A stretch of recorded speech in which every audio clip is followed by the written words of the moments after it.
नमस्कार, good morning, a warm welcome all of you my dear student in my YouTube channel. उम्मीद है आप स्वस्थ और सुरक्षित होंगे प्यारे बच्चों। देखिए, सर्दियां बढ़ चुकी है और ध्यान रखिए अपना कोरोना से थोड़ा।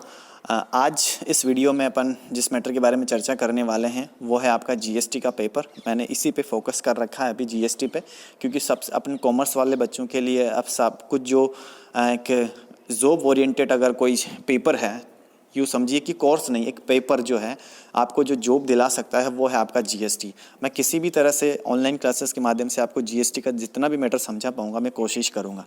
आज की क्लास में प्यारे बच्चों अपन डिस्कस करने वाले हैं आपका जो 4th chapter time of supply अपन चर्चा कर रहे हैं इस वीडियो सीरीज़ में। तो उसका एक 4th कंडीशन या 4th परिस्थिति आप उसको कह लीजिए, चौथी परिस्थिति जो है टाइम ऑफ सप्लाई का डिटर्मिनेशन करने की, उस पे चर्चा करने वाले हैं। इसका थ्योरिकल मैटर इससे पहले वाले वीडियो में अपन डिस्कस कर चुके हैं। आज इस वीडियो में अपन एक प्रैक्टिकल क्वेश्चन के साथ सेल्स ऑन अप्रूवल की स्थिति में किस तरह से टाइम ऑफ सप्लाई का निर्धारण होता है वो अपन प्रैक्टिकल क्वेश्चन के माध्यम से समझने वाले हैं। तो लेट अस स्टार्ट नाउ। क्या अपन प्रैक्टिकल क्वेश्चन कौन सा है? तो इलिस्ट्रेशन नंबर है आपका 9, ये आपकी बुक में है, ये देख सकते हो आप। हो सकता है किसी बच्चे के पास लेटेस्ट एडिशन हो तो उसमें थोड़ा ऊपर नीचे ये क्वेश्चन हो सकता है। अगर पुराना 2018 का एडिशन या 19 का एडिशन है तो उसमें सेम ये होगा, ठीक है। और ये क्वेश्चन जो है प्यारे बच्चों एग्ज़ाम में आया हुआ क्वेश्चन है कि किस तरह से सेल्स ऑन अप्रूवल पर अपन टाइम ऑफ सप्लाई डिसाइड करते हैं। तो क्वेश्चन को पढ़ते हैं, देखें क्या लिखा हुआ है। तो देखिए, ए ने कुछ माल बी को विक्रय या वापसी के आधार पर आपूर्ति की है। विक्रय या वापसी के आधार पर माल की क्या मीनिंग है, इसका अपन ने काफ़ी विश्लेषण के तौर पर अपन ने पहले वाले वीडियो में देखा है। आप उस पहले वाले वीडियो को रेफरेंस के साथ रखते हुए इस वीडियो पे अपन उसको सीखेंगे, ठीक है। तो विक्रय या वापसी के आधार पर आपूर्ति की है, इस सौदे से संबंधित कुछ सूचनाएं हैं जिसको अपन को ज़रूरत पड़ेंगी टाइम ऑफ सप्लाई का डिटर्मिनेशन करने के लिए। तो देखते हैं क्या क्या इसने दिया रखा है। सीरियल नंबर 1 2 3 तीन ट्रांजैक्शन आपके पास हुए हैं। रिमूवल ऑफ गुड्स की डेट आपको दे रखी है, यानी कि गुड्स को गोडाउन से हटाने की डेट आपको दी है। 1/9/17, 1/9/17 और 1/10/17, ये 3 डेटें आपको दी है इसने, ठीक है। इशू ऑफ इनवॉइस, आप सॉल्यूशन पर ना जाएं, अपन को पहले क्वेश्चन को समझना है कि सॉल्यूशन अपन खुद करेंगे, ठीक है। ये उदाहरण पे सॉल्यूशन दे रखा है, उस पे नहीं जाना अपने को कि टीप के अपन देख लें, ऐसा नहीं। अपने को खुद को इसकी प्रैक्टिस करनी है कि नीचे जो राइटर ने जो सॉल्यूशन दिया है वो किस तरह से किया गया है, ठीक है। इशू ऑफ इनवॉइस, इनवॉइस या बीजक जारी करने की डेट भी आपको दे रखी है, ठीक है। तीनों ही परिस्थितियों में दे दी है। एक्सेप्टेड बाय रेसिपेंट, इसका कोई मीनिंग नहीं है अपने। एक्सेप्टेड बाय रेसिपेंट का मतलब है कि प्राप्तकर्ता ने उसको कब स्वीकार किया, बीजक को, ठीक है। अब बीजक किसको इनवॉइस जो है आपका वो किसको प्राप्त करता है, आपूर्ति का, यानी कि आपका जो संभावित ग्राहक था उसको इशू किया जाएगा, यानी कि उसने उसको कब एक्सेप्ट किया बीजक को, उस डेट से अपने को कोई मीनिंग नहीं है। अपन ने कब जारी कर दिया इनवॉइस, उससे ज़्यादा वो डेट अपने को मायने रखती है, ठीक है। तो इस डेट का तो कोई मीनिंग ही नहीं है अपने इसमें, ठीक है। रिसिप्ट ऑफ पेमेंट, ये डेट अपने काम की है, ठीक है ना। इस सिचुएशन में 25/9/17 है, 12/9/17 है और 5/2/5/18 की डेटें हैं। ये 3 डेटें आपको दे रखी हैं। तो इस कॉलम का तो कोई मीनिंग नहीं है अपने, तो बाकी 3 कॉलम हैं अपने को, उनमें थोड़ा सा अपने को देखना है कौन सा अपने यूज़फुल होगा, determination of time of supply या डिटर्मिनेशन ऑफ इनवॉइस डेट। इन दोनों सिचुएशन को अपने को डिसाइड करना है और फिर टाइम ऑफ सप्लाई अपने को निकालना है। सबसे पहले अपने को ये 2 डेटें चाहिए, बीजक जारी करने की डेट और भुगतान प्राप्ति की डेट। अब भुगतान प्राप्ति की डेट के लिए भी इसने क्लैरिफिकेशन लिखा था कि 13 अक्टूबर 2017 तक। अब इसमें आपको टर्नओवर के बारे में कुछ नहीं बता रखा कि अगर 1.5 करोड़ का टर्नओवर या उससे अधिक है तो आपको 14 नवंबर या 15 नवंबर वाला सिचुएशन अपने को देखना था। बाकी 13 अक्टूबर तक भुगतान की डेट को ही अपने को मानना है कि भुगतान की डेट अगर पहले आती है तो वो आपकी टाइम ऑफ सप्लाई हो जाएंगी। अब यहाँ पर क्या है कि आप देख सकते हो कि बहुत सी डेटें जो है नवंबर यानी कि 1/9/2017 यानी कि 9वां जो महीना है वो सितंबर है, और आपको इसमें बोला था 13 अक्टूबर तक। तो 15 नवंबर 5 मई 2018 नीचे का जो ट्रांजैक्शन है उसमें थोड़ा सा चेंज हो जाएगा। तो फर्स्ट और सेकंड कंडीशन में ही आपको टाइम ऑफ सप्लाई डिसाइड करने के लिए ये जो प्रोविज़न है इसी के आधार पर टाइम ऑफ सप्लाई डिसाइड करना है। तो देखते हैं पहले सिचुएशन में टाइम ऑफ सप्लाई। अब देखिए टाइम ऑफ सप्लाई 15/9/2017 इसने निकाल रखा है। अब ये कैसे आया है वही अपने को समझना है।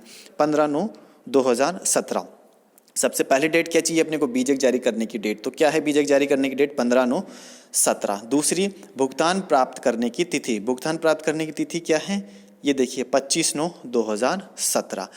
डेट ऑफ रिमूवल का अपने को कोई यूज़ नहीं है, एक्सेप्ट बाय रेसिपेंट इसका भी कोई यूज़ नहीं है। अब रिसिप्ट ऑफ पेमेंट डेट और इशू ऑफ इनवॉइस डेट, इन दोनों में से जो डेट पहले आती है आपकी, वही क्या हो जाएंगी आपकी time of supply in condition of sales on approval. अगर आपने वापसी के आधार पर या अनुमोदन के आधार पर माल का विक्रय किया है तो बीजक जारी करने की डेट और भुगतान प्राप्ति की डेट, दोनों में से जो डेट पहले होंगी वही आपकी टाइम ऑफ सप्लाई होंगी। तो पहली सिचुएशन में टाइम ऑफ सप्लाई जो 15 सितंबर 2017 जो आया है वो इस तरह से आया है, ठीक है। दूसरा सेकंड कंडीशन में देखिए, अब अपन ने जो था भुगतान प्राप्ति को क्यों लिया, भुगतान प्राप्ति की डेट को क्यों यूज़ किया है, क्योंकि मैटर कब का है, ये अक्टूबर से पहले का है, 13 अक्टूबर 2017 से पहले का है, इसलिए भुगतान प्राप्ति की डेट को भी काम में लिया है। सेकंड कंडीशन में भी आ जाइए आप, इशू ऑफ इनवॉइस डेट 15/9/2017 है, सेम मैटर है, 12/9/2017 आपको पेमेंट प्राप्त होता है। तो अब देखिए इस सिचुएशन में पहले वाले में तो इनवॉइस डेट पहले थी, सेकंड कंडीशन में सेकंड जो ट्रांजैक्शन है उसमें आपका क्या है, भुगतान प्राप्त करने की डेट पहले है, तो आपकी टाइम ऑफ सप्लाई क्या हो जाती है इसमें 12/9/17। ये देखिए 12/9/17 सेकंड सिचुएशन में 12/9/17 आपका टाइम ऑफ सप्लाई हो जाएगा, ठीक है ना। अब इसमें भुगतान प्राप्ति की डेट को लिया है, क्यों, क्योंकि 13 अक्टूबर 2017 से पहले का मैटर है, ठीक है, इसलिए। अब थर्ड सिचुएशन थोड़ा सा चेंज है, थोड़ा सा इसने इसको कॉम्प्लिकेटेड कर दिया है। तो उस सिचुएशन में अपने को टाइम ऑफ सप्लाई कैसे डिसाइड करना है, देखिए इस डेट का अपने को कोई यूज़ नहीं है, ये डेट अपने काम की थी, ये डेट अपने किसी काम की नहीं है, और ये डेट अपने काम की थी, ठीक है ना। तो अब आप आगे बढ़ जाइए, 1/10/2017 आपको रिमूवल ऑफ गुड्स है, इसका कोई मीनिंग नहीं है अपने, ये कोई काम की नहीं है। इशू जो इनवॉइस जो इशू किया है 15/5/2018 को किया है, ये काम का नहीं है अपना, और रिसिप्ट ऑफ पेमेंट है 2/5/2018 का, सिंपल सा है। अगर 13 अक्टूबर 2017 के बाद का मैटर हो चुका है, आपके पास दो डेटें जो है 13 अक्टूबर 2017 के बाद की है, तो आपको भुगतान प्राप्ति की डेट को तो ध्यान में नहीं रखना, बाकी जो इनवॉइस इशू करने की जो डेट होंगी वही आपकी क्या होंगी आपकी आपूर्ति का समय। अब आपूर्ति का समय निर्धारण करने के लिए बीजक जारी करने की भी डेट भी एक अपेक्षित तिथि होंगी। कब, एक तो माल हटाने की तिथि, माल हटाने की तिथि क्या है, यहाँ पर देखिए इसमें ये जो डेट है ना, ये थोड़ी सी काम आएगी आपके 1/10/2017 वाली। अपन ने देखा था कि पिछले वीडियो में आप ज़रूर देख सकते हो कि बीजक इशू करने की डेट भी एक पर्टिकुलर डेट होगी, जिस दिन गोडाउन से माल हटाया है, यानी कि उस जिस दिन उसको माल की सप्लाई यहाँ से गोडाउन से निकाल दी है, उसकी 6 माह तक के बाद उसको इनवॉइस इशू कर देना चाहिए था, ठीक है ना। अब उसने देखिए गोडाउन से माल निकाला 1/10/2017 को, ठीक है ना, और उस बंदे ने इनवॉइस इशू किया है 15/5/2018 को। तो 15/5/2018 का मीनिंग क्या हो गया, आपका अक्टूबर 17, नवंबर 17, दिसंबर 17, जनवरी, फरवरी, मार्च, अप्रैल और मई, यानी कि 8 महीने के बाद उसने इशू किया है इनवॉइस। ये नहीं हो सकता, क्योंकि इनवॉइस जो था, अब भुगतान प्राप्ति की डेट तो अपन ले नहीं सकते 2/5/18 की, क्योंकि मैटर कब का हो गया है, ये 13 अक्टूबर 2017 के बाद का, ठीक है। तो भुगतान प्राप्ति की डेट तो अपन ले ही नहीं सकते, तो इनवॉइस डेट का ही अपने को डिटर्मिनेशन करना है, और वही अपना टाइम ऑफ सप्लाई होगा। इस बंदे ने गोडाउन से माल 1/10/2017 को निकाल दिया, ठीक है, और ये इनवॉइस इशू करता है 15/5/2018 को, लगभग 8 महीने के बाद। जबकि अपना प्रोविज़न क्या है कि जिस डेट को रिमूवल ऑफ गुड्स हुआ है, गोडाउन से माल को हटाया है, उस डेट से लेकर 6 माह तक की जो अंतिम तिथि होगी, उस डेट तक उसको इनवॉइस इशू कर देना चाहिए। तो यानी कि अगर आप देखते हो तो 6 माह कब होते हैं, 1/10/17 से अगर आप 6 माह काउंट करोगे तो 1/10 के बाद आता है आपका 1/11, यानी कि नवंबर, अक्टूबर के बाद क्या आएगा, पूरा अक्टूबर है, अक्टूबर, नवंबर, दिसंबर, जनवरी, फरवरी, मार्च, यानी कि 1/10 से 1/11/17, यानी कि 1 नवंबर 17, फिर 1 नवंबर दिसंबर, जनवरी, फरवरी, मार्च और अप्रैल, यानी कि 1 अप्रैल को आपका क्या हो जाता है, 6 माह हो जाता है। तो देखिए इस बंदे ने 1 अप्रैल 2018 को आपका क्या हो जाना चाहिए था, 6 माह पूरा होता है। तो 1 अप्रैल 2018 तक इनवॉइस इशू हो जानी चाहिए थी। और उस बंदे ने कब इशू की है इनवॉइस, 15/5/2018 को, यानी कि मई में, आधे मई में उसने इनवॉइस इशू की है। ठीक है ना। तो अपनी इनवॉइस डेट कब आती है, 1/4/2018। तो ये देखिए इसने रिसिप्ट ऑफ पेमेंट के लिए क्या लिखा है कि नॉट एप्लीकेबल, कि ये इसमें अपन अप्लाई नहीं कर सकते क्योंकि प्रोविज़न में ये अप्लाई नहीं हो रही है। ठीक है, इस डेट का कोई मीनिंग नहीं है अपना। ये 1/4/2018 डेट अपन ने निकाली है। रिसिप्ट ऑफ पेमेंट ये अपने किसी काम का नहीं है। टाइम ऑफ सप्लाई अपना हो जाता है 1/4/2018 को। इस डेट को उसको इनवॉइस इशू कर देना चाहिए था 6 माह के भीतर भीतर।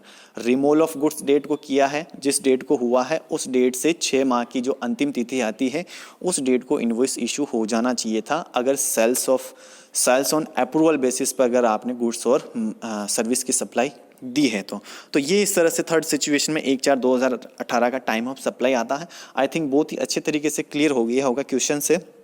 ठीक है, उम्मीद है मुझे समझ में आया होगा। बहुत ही अच्छा क्वेश्चन है और इस पे भी प्रैक्टिकल एग्जाम का क्वेश्चन बनता है प्यारे बच्चों। तो इससे संबंधित 1 या 2 उदाहरण जो और भी हों पीछे क्वेश्चंस में भी हो सकते हैं, तो आप उनकी प्रैक्टिस करें। अगर कोई चीज़ समझ में नहीं आती है तो मुझे कमेंट में ज़रूर बताएं प्यारे बच्चों, मैं उसको ज़रूर शूट आउट करने की कोशिश करूँगा अगले वीडियो में।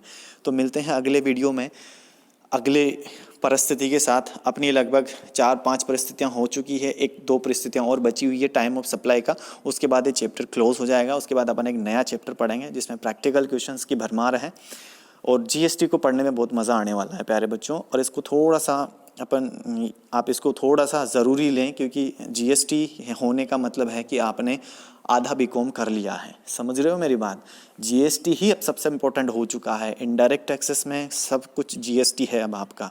जीएसटी कोई एबीसीडी ही आपको समझनी है। कोशिश करें वीडियो को समझें। थोड़ा थोड़ा भी अगर आप वीडियोस को देखोगे, थोड़ा थोड़ा मैटर भी अगर आपको समझ में आता है तो वो बहुत है आपके लिए। उम्मीद करते हैं क्लासरूम अपने खुलने की सिचुएशन जल्दी से आए। सरकार जितना जल्दी हो सके हालात सामान्य हो, भगवान से प्रार्थना कीजिए कोरोना का कहर जल्दी ख़त्म हो जाए और अपन क्लासरूम में बैठ के ये स्टडी करें। क्योंकि क्लासरूम की जो स्टडी जितनी इफ़ेक्टिव होती है, आई थिंक जो यूट्यूब की जो स्टडी है उसमें थोड़ा सा काफ़ी अपन प्यारे बच्चों वो आपको हम डिलीवर नहीं कर पाते हैं जो हम क्लासरूम में आपको डिलीवर कर पाते हैं। तो उम्मीद है आपको ज़रूर आप वीडियो को देखोगे। शेयर करना इस वीडियो को, लाइक ज़रूर करना। ठीक है, तो मिलते हैं अगले वीडियो में प्यारे बच्चों। Have a good day.